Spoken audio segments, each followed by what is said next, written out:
Permettez-moi de vous guider à travers le cimetière musulman, l'un des lieux les plus émouvants au monde. Depuis plus de 500 ans, l'une des portes les plus importantes au monde demeure scellée. La porte orientale de Jérusalem, silencieuse, inébranlable et veillée par un cimetière séculaire, se dresse comme une barrière infranchissable pour aucun roi, aucune armée, aucun empire. En la contemplant attentivement, il est impossible de ne pas ressentir le poids des siècles.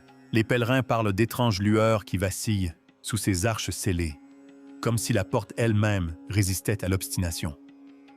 Les habitants ont enregistré des sons profonds, semblables à des trompettes, résonnant dans toute la ville. Des bruits étranges, sans source apparente, se font entendre.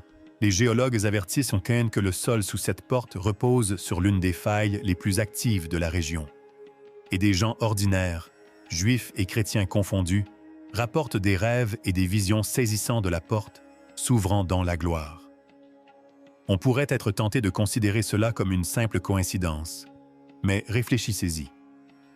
Cette porte est liée à une longue histoire de prophéties remontant à des millénaires. La Bible ne se contente pas de la mentionner, elle la désigne explicitement.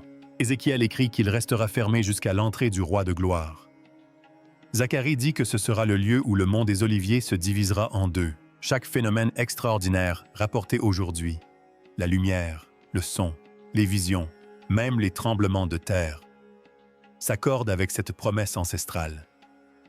Et voici ce qui est stupéfiant. La même porte par laquelle Jésus entra à Jérusalem le dimanche des Rameaux, humble et monté sur un âne, est celle par laquelle, selon la prophétie, il reviendra, cette fois en puissance. Pendant plus de 5 siècles, empires, rois et armées ont gardé ce passage scellé. Mais la Bible dit que le jour viendra où aucune force humaine, aucun mur de pierre, aucun empire ne pourra le maintenir fermé. Le roi de gloire entrera. La seule question est « quand ?» Le mystère de la porte orientale, histoire et symbolisme. Si vous vous tenez sur le mont des Oliviers et que vous regardez vers l'ouest, à travers la vallée du Kédran, votre regard se posera sur le mur oriental de Jérusalem. Et là, juste en face, se trouve le portail le plus énigmatique de la ville, la porte orientale, souvent appelée la porte dorée. Contrairement aux autres portes de Jérusalem, celle-ci est épargnée par le tumulte des touristes et de la circulation. Scellée, ces 2 grandes arches murées et silencieuses, elles recèlent une profonde fascination. Mais pourquoi cette porte est-elle si importante? Remontons le temps. Au XVIe siècle, le souverain ottoman Solian le Magnifique ordonna la reconstruction des remparts de Jérusalem. Dans le cadre de ce projet, il fit murer la porte orientale avec d'épaisses pierres. Ses motivations, selon les récits historiques et la tradition juive, n'étaient pas fortuites. Il avait entendu parler de la prophétie juive annonçant que le Messie entrerait un jour à Jérusalem par cette porte. Pour empêcher la réalisation de cette prophétie, il fit non seulement murer l'entrée, mais aussi établir un cimetière musulman devant elle. La raison était simple. Les prêtres, tenus par des lois de pureté rituelle, ne pouvaient traverser un cimetière. C'était une tentative humaine de contourner une promesse divine. Mais l'histoire prend une autre dimension. Près de 2600 ans auparavant, le prophète Ézéchiel avait écrit ces paroles troublantes. « Cette porte restera fermée, elle ne s'ouvrira pas, et personne n'y entrera, car l'Éternel, le Dieu d'Israël, y est entré. » C'est pourquoi elle restera fermée. Seul le prince pourra s'y asseoir pour manger du pain devant le Seigneur. Ézéchiel 44, 13. Ainsi, selon l'Écriture, la porte resterait scellée jusqu'au jour de la venue du roi lui-même. Réfléchissez-y. Suléyan croyait empêcher l'accomplissement d'une prophétie, alors qu'en réalité, il la réalisait peut-être. La porte scellée aujourd'hui n'est pas un obstacle au plan de Dieu, mais plutôt une confirmation de celui-ci. Et puis, il y a le lien avec Jésus. Il y a 2 ans, les évangiles nous racontent que le dimanche des Rameaux, Jésus entra à Jérusalem sur un âne, acclamé par une foule agitant des rameaux de palmier. Le chemin qu'il emprunta le mena directement par la porte orientale. Ce moment n'était pas seulement politique, mais profondément prophétique. Le Messie y entra une fois, humble et monté sur un âne. La prophétie annonce qu'il y entrera de nouveau, mais cette fois en puissance et en gloire. Ainsi, nous nous trouvons ici devant un mur de pierre scellé par un sultan, gardé par un cimetière. Il est silencieux, inébranlable, et pourtant il est devenu un symbole qui dépasse de loin tout mur. Pour les Juifs, c'est la porte par laquelle le Messie attendu apparaîtra enfin. Pour les chrétiens, c'est le portail par lequel Jésus reviendra comme roi des rois. Pour les musulmans, c'est un repère lié à leur propre eschisme, qui anticipe également l'avènement d'un grand leader dans les derniers jours. La lumière filtre à travers la porte. En temps normal, la porte orientale paraît inerte, simple assemblage de pierres. Mais des pèlerins ont rapporté un phénomène extraordinaire, des instants où la lumière semble percer, comme si la porte elle-même refusait de rester plongée dans l'obscurité. Des vidéos et des photographies circulent en ligne. Dans une vidéo, un rayon de lumière semble percer l'arche scellée, luisant comme si les vieilles pierres étaient transparentes. Sur une autre photo, le soleil couchant baigne le mur d'une lueur presque dorée, donnant l'impression que la porte elle-même est vivante. Les sceptiques considèrent ces interprétations comme de simples coïncidences. Reflets du soleil sur le mont des Oliviers, illusions atmosphériques, voire manipulations numériques. Et oui, les sciences naturelles ont des réponses. La lumière peut se courber, se réfléchir et créer des illusions que nous interprétons à tort comme des phénomènes plus importants. Mais voici ce qui est fascinant. Dans le livre d'Ézéchiel, chapitre 43, le prophète décrit une vision. « Je vis la gloire du Dieu d'Israël venir de l'Orient. Sa voix résonnait comme le grondement des eaux tumultueuses, et la terre resplendissait de sa gloire. Rayonnante, éclatante, elle brillait depuis l'Est. Pour ceux qui croient, ces récits modernes de la lumière aux portes ne sont pas de simples caprices de l'atmosphère. Elles font écho à une prophétie écrite il y a plus de 2 millénaires et demi. Et soyons honnêtes, les coïncidences ont leurs limites. Pourquoi est-ce que cette porte, parmi tous les lieux qui semblent raviver la foi, pourquoi pas la porte de Damas ou celle de Jaffa? Pourquoi est-ce précisément le portail que la Bible désigne comme celui réservé au retour du Seigneur? Méditons un instant sur le symbolisme. Une porte scellée, destinée à rester fermée jusqu'à ce que Dieu lui-même la franchisse. Et pourtant, les rayons de lumière, image primordiale de la présence divine, refusent de se dissimuler. Qu'on y voit une manifestation physique ou une prophétie, le message est puissant. Certaines portes ne peuvent rester closes éternellement. Ainsi, lorsque les pèlerins contemplent la porte et aperçoivent la lumière qui jaillit sur sa face, certains murmurent « Le roi est proche ». Les sceptiques, quant à eux, y voient un phénomène naturel. Les croyants parlent de surnaturel. Mais peut-être, tout simplement, que c'est les deux, des sons de trompettes mystérieux.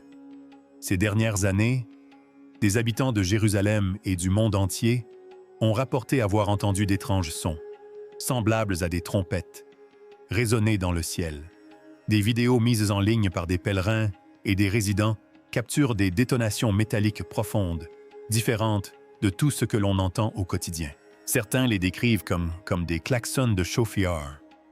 D'autres disent qu'ils sonnent comme un avertissement céleste résonnant à travers la ville. Les sceptiques s'empressent d'apporter des explications. Les scientifiques suggèrent que ces bruits pourraient être causés par la pression atmosphérique, les variations des courants d'air ou le bourdonnement naturel de la Terre résonnant dans l'atmosphère.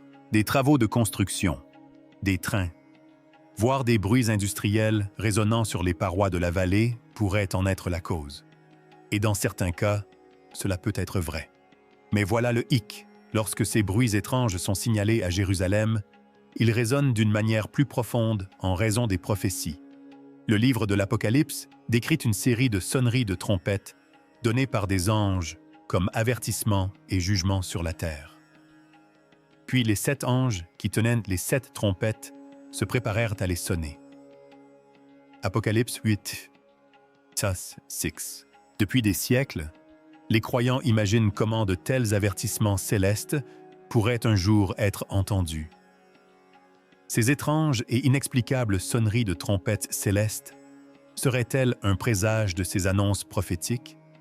Ce qui rend ces récits si fascinants, ce n'est pas seulement le son lui-même, mais aussi le contexte. Il ne s'agit pas d'une petite ville quelconque. Il s'agit de Jérusalem, le cœur spirituel de 3 grandes religions. La prophétie désigne cette ville comme le théâtre de l'acte final de l'histoire. S'il existe un lieu où le ciel et la terre pourraient se rencontrer, où le surnaturel pourrait s'immiscer dans le naturel, c'est bien ici. Soyons honnêtes, ces sons pourraient-ils n'être qu'un simple phénomène acoustique de la nature? Bien sûr. Certaines des vidéos virales pourraient-elles être des canulars? Absolument. Pourtant, le symbolisme n'en demeure pas moins puissant. Une ville qui attend son Messie. Une porte scellée, réservée au roi de gloire. Et dans le ciel, le son des trompettes. Coïncidence? Ou bien l'univers se prépare-t-il à quelque chose de plus grand, nous rappelant qu'un jour ces sonneries de trompettes ne seront plus mystérieuses. Elles seront indubitables. Alerte sismique. Si la lumière et le son captivent notre imagination, le sol sous Jérusalem nous rappelle une réalité bien plus troublante. Cette ville repose sur une faille sismique. Les géologues alertent depuis longtemps sur le fait qu'Israël se situe directement au-dessus de la faille transformante de la mer Morte, qui fait partie du Grand Rift syro-africain. Il s'agit de l'une des zones sismiques les plus actives de la région. L'histoire relate des tremblements de terre dévastateurs. Le séisme le plus célèbre de 749 après Jésus-Christ fut l'effondrement de villes entières en Terre sainte. Les scientifiques affirment aujourd'hui que la question n'est plus de savoir si un autre séisme majeur se produira, mais quand. Or, c'est là que science et prophétie se rejoignent dans une harmonie troublante. Le prophète Zacharie écrivait il y a plus de 200-500 ans que le mont des Oliviers, situé juste en face de la porte orientale, se fendra un jour en 2. Il le décrit avec force détail. Ce jour-là, ses pieds se poseront sur le mont des Oliviers, à l'est de Jérusalem, et le mont des Oliviers se fendra en 2 d'est en ouest, formant une grande vallée. Zacharie 14:4. Réfléchissez-y. Les sismologues modernes mettent en garde contre une rupture sous le mont des Oliviers. La Bible décrit la montagne se fendant lors du retour du Seigneur. S'agit-il de 2 idées distinctes ou d'un même événement perçu sous différents angles? Ce qui rend la chose encore plus frappante, c'est le rôle de la porte orientale dans tout cela. Si le mont des Oliviers se fendait, le séisme enverrait des ondes de choc directement à travers la vallée de Kidron, frappant le mur où est scellée la porte orientale. Ce même tremblement de terre qui fendrait la montagne pourrait-il aussi briser les pierres de la porte, l'ouvrant au moment précis où, selon la prophétie, le roi entrera? Les sceptiques diront que les tremblements de terre sont inévitables. Ils se produisent partout dans le monde. Certes, mais tous les tremblements de terre ne sont pas prophétisés. Et toutes les failles ne passent pas sous la montagne, même liées au retour du Messie. Ainsi, lorsque les géologues préviennent qu'Israël est sur le point de connaître un séisme majeur, les croyants y voient un écho, non seulement des gémissements de la nature, mais aussi de la réalisation des prophéties. Un jour, les tremblements de terre ne s'expliqueront peut-être plus uniquement par des termes scientifiques. Ils pourraient bien être le grondement même du plus grand moment de l'histoire, le retour du roi de gloire à Jérusalem. Vision et rêve. Tous les signes liés à la porte de l'Est ne sont pas physiques. Certains nous parviennent par le biais du cœur et de l'esprit, sous forme de visions et de rêves. À travers le monde, Juifs et chrétiens ont témoigné avoir vu la porte de l'Est en rêve, souvent auréolée de lumière ou s'ouvrant à l'apparition d'une figure majestueuse. Ces récits ne font peut-être pas la une des journaux comme les tremblements de terre ou les trompettes célestes, mais leur importance ne saurait être négligée. Le prophète Joël avait prédit ce même phénomène. « Après cela, je répandrai mon esprit sur toute chair. Vos fils et vos filles prophétiseront. Vos vieillards auront des songes. Vos jeunes gens des visions. » Joël 2,28. Pour les croyants, l'apparition soudaine de telles expériences n'est pas fortuite. Elle est l'accomplissement même de la prophétie. Dieu a promis qu'au dernier jour, il utiliserait des visions et des rêves pour inciter son peuple à se préparer. Arrêtons-nous un instant. Imaginez un croyant ordinaire, agenouillé en prière, voyant soudain la porte orientale de Jérusalem resplendir comme si elle était vivante, ou se réveillant d'un rêve où la porte s'ouvre et la lumière inonde la ville. Ce ne sont pas des expériences anodines. Elles laissent souvent la personne bouleversée, humble et profondément convaincue que le temps est compté. Les sceptiques pourraient rejeter ces visions comme de simples imaginations, alimentées par l'inconscient et les attentes religieuses. Et la psychologie peut certainement expliquer pourquoi des personnes profondément religieuses rêvent de lieux liés à leur foi. Mais voici la question fascinante. Pourquoi tant de ces visions convergent-elles vers la même porte à ce moment précis de l'histoire? Pourquoi maintenant? Et pourquoi ici? La puissance de ces visions réside non seulement dans leur contenu, mais aussi dans leur timing. Si on les replace dans le contexte des témoignages de lumières étranges, de sons de trompettes et de la menace imminente de séisme, elles s'intègrent à une trame plus vaste, une convergence de signes physiques et spirituels.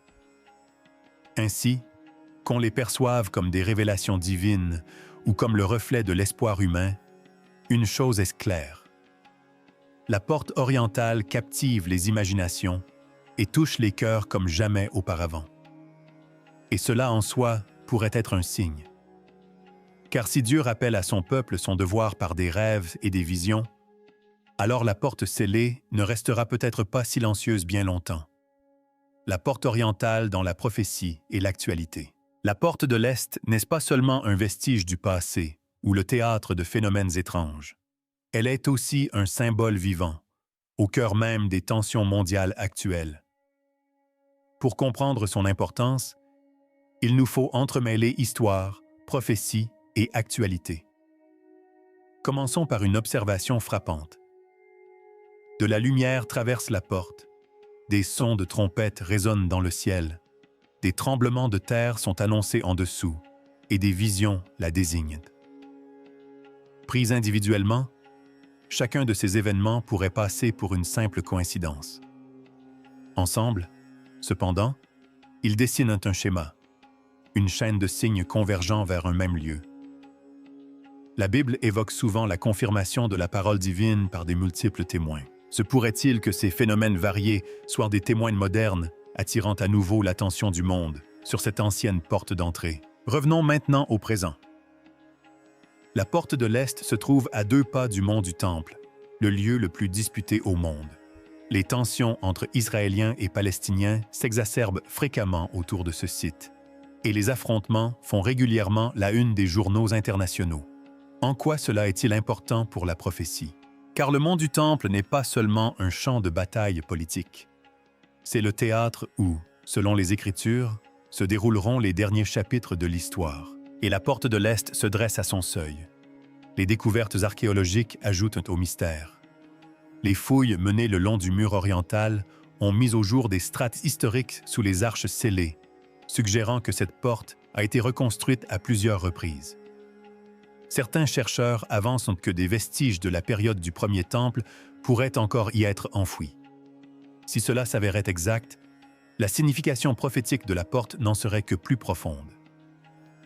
Pour les Juifs qui aspirent à la reconstruction du temple, la porte de l'Est n'est pas seulement symbolique, elle est stratégique. Et qu'en est-il des mouvements religieux actuels? Chez les Juifs orthodoxes, la préparation à la venue du Messie se fait de plus en plus pressante. Des organisations comme l'Institut du Temple de Jérusalem ont déjà reconstitué des vêtements sacerdotaux, des vases sacrés et ont même procédé à des sacrifices d'entraînement. Pour eux, le Messie pourrait apparaître à tout moment et, naturellement, ils s'attendent à ce qu'il franchisse la porte orientale. Chez les chrétiens, l'attente est différente. Mais certains croyants se réfèrent à Zacharie, Ézéchiel et l'Apocalypse, y voyant la promesse du retour de Jésus par cette même porte. Ils observent les événements mondiaux, guerres, tremblements de terre, phénomènes étranges, et les interprètent comme des signes annonciateurs de son retour. Les musulmans, eux aussi, reconnaissent dans la valeur symbolique de cette porte. Historiquement, le plafond de la porte orientale et le cimetière qui la précède constituaient des ouvrages de défense, une manière d'affirmer que le Messie n'y entrerait pas. Dans l'escologie islamique, le Mahaï est également censé jouer un rôle dans le drame de la fin des temps à Jérusalem. Ainsi, cette porte se trouve au carrefour d'espoir, de crainte et d'attente parfois contradictoires. Arrêtons-nous un instant et réfléchissons. Dans quel autre endroit sur Terre 3 religions mondiales et des milliards de personnes concentrent-ils leurs espoirs d'avenir sur un seul mur de pierre? Cela fait de la porte de l'Est non seulement un point de repère local, mais aussi un épicentre prophétique. La science moderne ajoute une dimension supplémentaire. Les recherches climatiques montrent que le Moyen-Orient est confronté à une instabilité environnementale croissante, à des vagues de chaleur, à des sécheresses et à des risques sismiques. L'Institut géologique israélien a lui-même mis en garde à plusieurs reprises contre le risque d'un séisme majeur à Jérusalem. D'un point de vue purement laïque, c'est déjà suffisamment inquiétant. Mais pour ceux qui lisent les Écritures,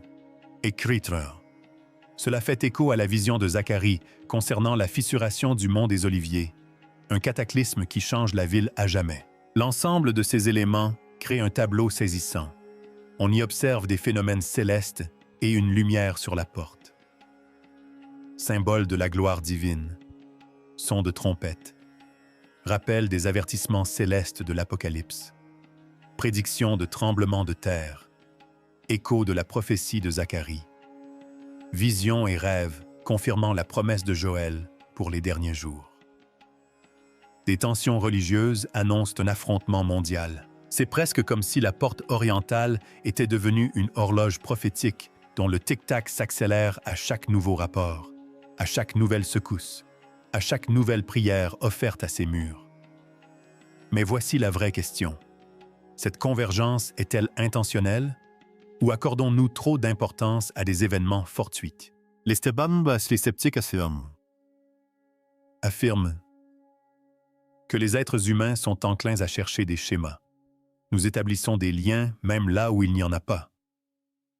Les croyants rétorquent que le Dieu des Écritures agit par l'intermédiaire de schémas, tissant ensemble événements naturels et surnaturels pour guider son peuple vers la vérité. Une chose est sûre, la porte de l'Est refuse de tomber dans l'oubli.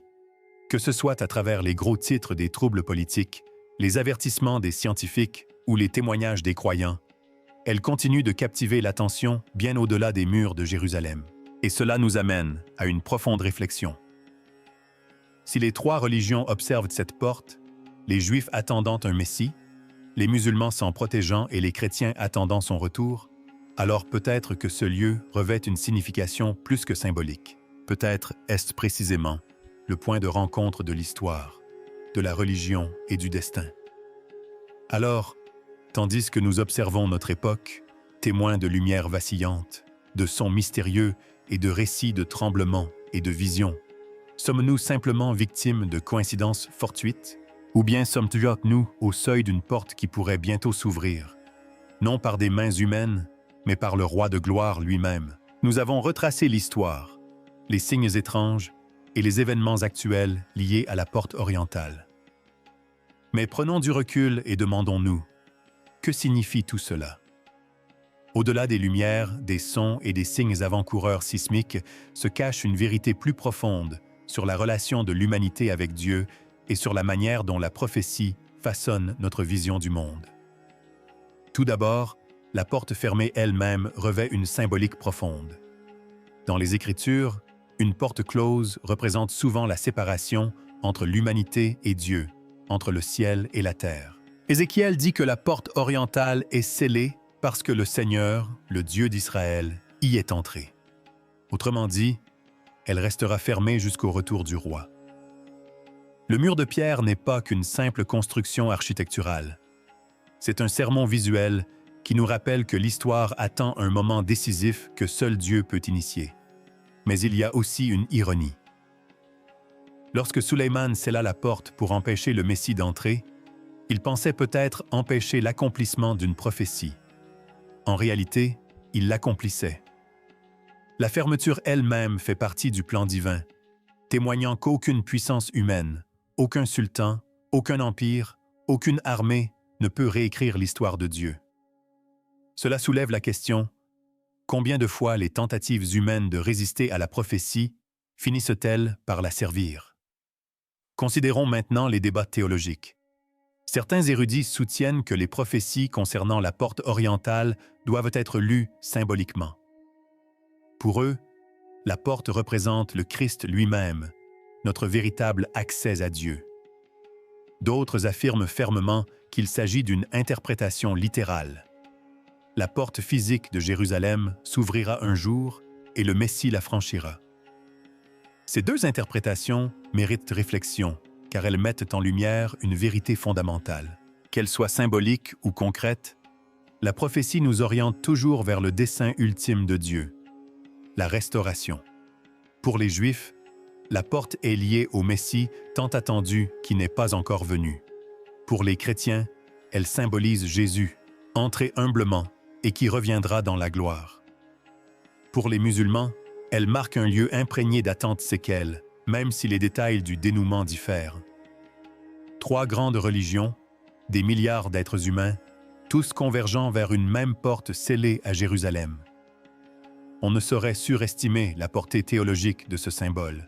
Et puis il y a la question des panneaux. Faut-il considérer les lumières, les trompettes, les tremblements de terre et les rêves comme de véritables avertissements? Ou ne sont-ils que des phénomènes naturels amplifiés par l'imagination humaine, alimentés par la croyance? Les sceptiques affirment que l'humanité a toujours associé les catastrophes et les phénomènes inhabituels à la prophétie. Les croyants rétorquent que la prophétie elle-même nous avertit que de tels signes se multiplieront à mesure que l'histoire approche de sa fin. La vérité réside peut-être non pas dans l'un ou l'autre, mais dans les deux. Les événements naturels peuvent revêtir une signification surnaturelle lorsqu'on les interprète à la lumière du temps voulu par Dieu. La conséquence plus générale est la suivante. La prophétie n'est pas là pour faire de nous de simples spectateurs passifs, les yeux rivés sur les portes et attendant leur ouverture. Elle est là pour nous éveiller. Si la porte orientale est véritablement une horloge prophétique, la question n'est pas seulement de savoir quand elle s'ouvrira, mais aussi comment nous vivrons pendant cette attente. Préparons-nous nos cœurs? Laissons-nous la prophétie aiguiser notre foi plutôt que de nous engourdir de peur. Finalement, la porte orientale scellée nous oblige à affronter un paradoxe. Elle est fermée, inébranlable, gardée par la pierre et les tombes. Et pourtant, dans son silence, elle parle avec force. L'histoire n'est pas le fruit du hasard. Les promesses sont toujours tenues. Et le plus grand drame du monde n'a pas encore atteint son dénouement. Alors, après tout cela, l'histoire, les signes, les interprétations, que faire de la porte orientale? Que signifie-t-elle pour nous? Loin de Jérusalem et pourtant fasciné par son mystère, le constat est à la fois troublant et exaltant. Cette porte scellée est plus qu'un simple mur de pierre. C'est un compte à rebours. Pendant des siècles, elle est restée immuable, bravant tempêtes, guerres et empires. Et pourtant, la prophétie l'affirme. Un jour, elle s'ouvrira. La question n'est pas de savoir si, mais quand. C'est là que le poids de l'avertissement se fait sentir. Chaque signe que nous avons perçu, lumière, son, tremblement, est peut-être un rappel que l'histoire ne dérive pas au hasard. L'histoire se dirige vers un dénouement écrit bien avant notre naissance. La porte de l'Est murmure que Dieu tient parole et qu'aucune tentative, ni de roi, ni d'empire, ne saurait contrecarrer son plan. Mais la prophétie implique toujours une responsabilité. Elle n'est pas là pour nous divertir, ni pour alimenter d'interminables spéculations. Elle est là pour nous secouer et nous dire « Êtes-vous prêts? Si le roi venait demain, votre vie reflèterait-elle la foi ou la peur?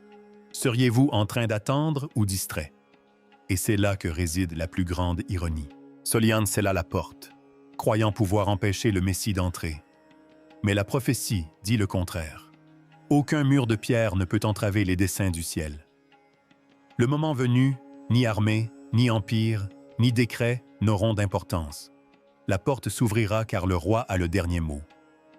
Alors, peut-être que la porte orientale représente moins la pierre et le mortier que nos cœurs. Sont-ils ouverts ou scellés? La porte de Jérusalem se dresse comme un miroir, interrogeant silencieusement. Si une prophétie s'accomplissait aujourd'hui, seriez-vous prête à la franchir ou resteriez-vous dehors? La porte est close. Elles sont closes. L'heure est incertaine, mais l'avertissement est clair. Un jour, l'histoire basculera, et quand cela arrivera, ce ne sera pas seulement Jérusalem qui tremblera, ce sera le monde entier.